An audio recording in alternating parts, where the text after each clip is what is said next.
right, so I'm here with Larry Brooks. Larry, how you doing today? Good. Good, good. First press conference with John since he's been with the Canucks. How did it go for you?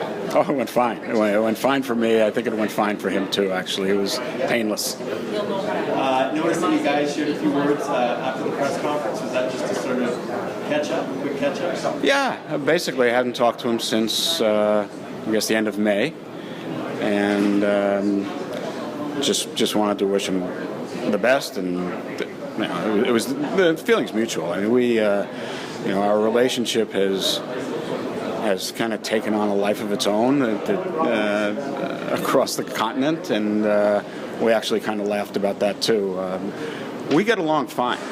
Away from the rink, we get along great, and 95% of the time we get along great at the rink too. It's just the 5% of the time that kind of makes news.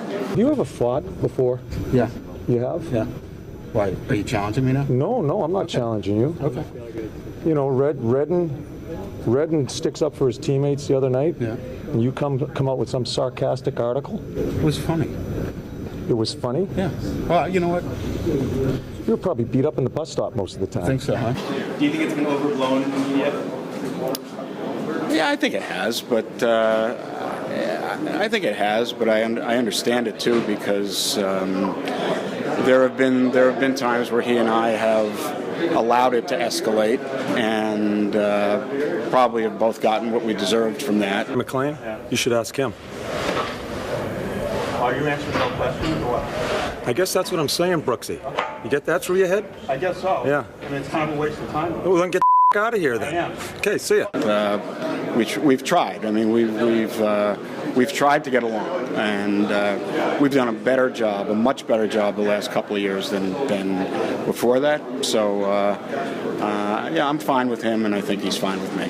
Do you think this is a new Torts? Is this a Torts 2.0 here in Vancouver? That remains to be seen. How he's going to change, if he's going to change, whether he needed to change, whether he needs to change. It's one thing during the preseason. I know he's making every effort. I'm sure he's going to make every effort as the season progresses to be on good terms with as many people as possible. But there's a lot of pressure throughout a season, and I don't know. Honestly, I don't know. I can't foresee the future as far as that's concerned. While I recognize the difference in the markets, and I recognize the difference in the coverage, I'm not sure that translates into him being under more pressure in his dealings with the media. I think it's for him. He's got the Q&A in the morning. He's got the Q&A after the game. He's got the Q&A at practice. Will there be more people around? Probably. Will there be more questions that annoy him? Maybe. But I think he'll adapt. He's coached in Tampa, which was a totally different market than New York, and now he's coming to Vancouver, which is a completely different market. So I think he'll be fine. I do. I wouldn't think the difference in the markets will have that much of an impact on the way he does business.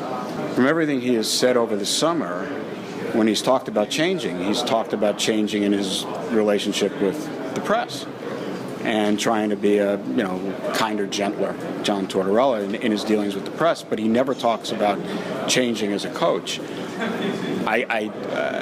He wasn't fired in New York because of his relationship with me or his relationship with any of the press. He was fired because the dynamic broke down between him and the Rangers, and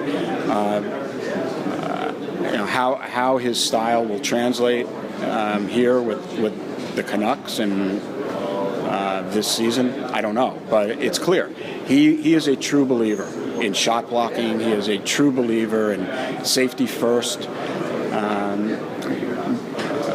I don't know if he can succeed with it out here or not, and I'm not suggesting I know that if he opened it up they'd be a better team either.